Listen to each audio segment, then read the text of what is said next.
baby, bye, bye, bye. Don't wanna be a fool for you. Just another player in your game. Stop dancing, Jason Light. I'm just kidding. I knew Chris would play me some boy band one of these days. He's saying goodbye. Welcome back to the Stock Rocher Show. I'm Jason Stockwell, Remax Results. Tracy Philippi, Remax Results. And we are talking, we finished the first couple segments giving you great tips as a seller on what to do to sell your home if it's not selling, even in this hot market that we're in right now. We have a special guest who just joined us, Mike Boulette. Welcome, Mike. Thank you. Good afternoon. And now we're going to shift gears from a very happy, positive subject to divorce. So I don't know how to say it other than that. No, I'm just kidding. I'm just kidding. But Mike is a divorce attorney, and he will be sharing his insight with you on that. So if you have, again, someone going through that, you're going through that, you've been through that, the real estate aspect of it plus the actual process of it can be very, very frustrating. And all in all, hopefully you can work it out and save it. That's the goal of marriage, is to save the marriage. But sometimes it's not possible, and you have to do what you have to do. But before we do that, hipsters we were talking about. And Back to the hipsters. And I want to share this word. Now, how does this word sound to you when you hear this word? It sounds kind of scary. Gentrification. Doesn't that sound scary to people? Seriously? Yeah, doesn't that sound scary to you? It's way too elaborate. Yeah, it's scary. So Oh my goodness. what it means is, here's what it says. It says, first come the hipsters, then the middle class, and finally the Michelin star gastrobulbs, whoever that is. Who is He that? practiced that one. Is there a Oh, Sure. gastropubs? Barry knows that word. I just Gastropubs. I don't know about anybody else, but now I'm really confused. Me too. and these I'm right I there with love you. gastropubs. these are just some of the trademarks of gentrification according to Tranio. The trend that can be very profitable for local property markets, but only if you can figure out what's going to happen in the future and take risk, by the way. As a general rule, property prices grow in various cities in certain areas, and they vary. With some markets, they can double in just a few years. Others can actually lose value during the same time. The urban renewal process turns deteriorating neighborhoods into a new affluent district where property prices rise faster, and vintage pop-up stores can open with lower income residents gradually get forced out. That's the rub on the gentrification. They are rapidly replaced with trend-setting urban elites. So it's Soto Sopa. Anybody? No. Crickets? Crickets. Come on. Nobody watches South Park. Come on, you guys. I think 10 years ago, but I don't know. Anyway, No, they talked about how, and I'm not going to completely talk about South Park because obviously this is Sunday morning radio, but it really did talk about this, where they took the bad part of town, or the rough part of town, or the old part of town, whatever you want to call it, and revitalized it with interesting dining and little shops, and they in the episode at least called it Soto South Park because it was south of downtown South Park. And, God. and we do that here in Minneapolis too. I mean, I would say the uptown Lynn Lake area is just blowing up right now with have you guys been to any of those restaurants lately? No. It's amazing down there. Great food. So that's what starts to happen. The hipsters come in first. So I think of North Minneapolis, Northeast Minneapolis. Now I think of parts of South Minneapolis that were like that. St. Paul, you're seeing it on University. It comes in a lot of times by government with a rail or some sort of infrastructure, and then businesses follow, shops follow, and people follow. And the whole rub on it is some people are pro gentrification, meaning it's good.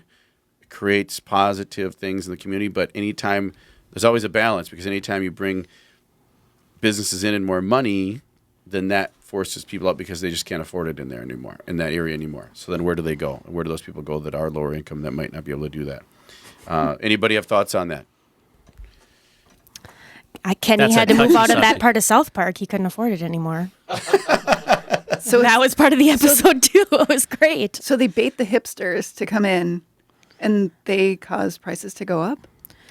It's pretty much what that is. They bring in a Whole Foods and all this other stuff, and all of a sudden, living brewery. costs are just much higher than they used to be, and people can't afford to live there There was a anymore. guy that came, visited, did a real estate seminar from Dallas, Fort Worth, and he said that it was happening in Dallas. It's going to happen in Minneapolis. So his opinion, here's his opinion. His opinion was that North Minneapolis is going to be completely transformed in 10 to 15 years.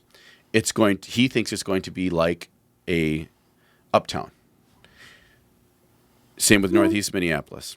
And you're starting to see it's a gradual shift, a gradual change, or a gradual process of people not being afraid to be there, right? If you're not afraid to be there, then then it's safe. And then once it becomes safe, then everybody's like, oh, okay, it's safe, I'm there, and then all the people that are really risk averse are okay being there. So It's basically the same thing as what happened several years ago when you had these farms that were outside of the metro area. Now they're all developed. Push the farmers out.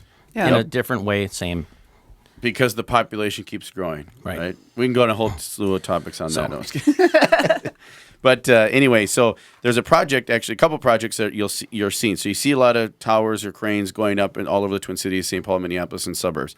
You're seeing sticks going up all over the place, stuff being built, and a lot of it could be classified as gentrification, meaning it's bringing in money and development into an area that might be kind of on the border of where the home prices might not be as high, but they're going up. And they're going to continue to go up. Or maybe they were absolutely devastated during the downturn or the recession, and now they're coming up and they're seeing the possibility in that. It's very promising. It's from a real estate perspective, from my perspective, it's positive in many ways. And there's a lot of nonprofits and entities in Minnesota that help people if you do get displaced or if you are moved out or it's not affordable anymore. We are so blessed in our state to have tons and tons and tons of resources for people to get some help when they need help. There was a lady that visited the Edina Chamber and she spoke, and she fled Vietnam during communism when the communists came in and took over. She was going to law school, and she went to school the day she was supposed to take her exams, and she went to school, and they shut down the school, and they said communists taking over, and she planned and planned and planned. They tried to escape. They went on a boat in the middle of the night, huge wave. She thought they were going to die. They ended up, I believe, in Italy. She ended up getting to California. She got to California, and she's talked to people and said, well, where can I go to use my education or get educated and do something? They said, Minnesota. That's what they said. So she went to a travel agent, said, I want to go to Minnesota today. She didn't understand how travel worked like that. And they said, that'll be $2,200. And she's like, what? Because she didn't know that you could plan your trip ahead. The travel agent was looking for a 2-day. So she saved up $300, took a bus, got to Minnesota, and now she's a professor writing books. She's at the University of Minnesota. Huge success story, has 4 kids. All because our state is known as a helping state for people that are in need and help out. But anyway, long story on that. But so that's gentrification. Well, and what's great about those areas, too, is they really create a lot of income and jobs as well. Mm-hmm. They have to hire people to build those new buildings and staff those new restaurants. So, I mean, think about West End 5, 6, 7 years ago. It was pretty much a dirt mound, and now look at everything over there, and it's going pretty well. I was looking at in the Edina history books, or the Edina magazine, and they showed Edina back in the 60s, and all it was big rock piles and gravel pits. And they used all that to build the infrastructure on France Avenue. It was a really cool story, but that was as late as the 60s. So,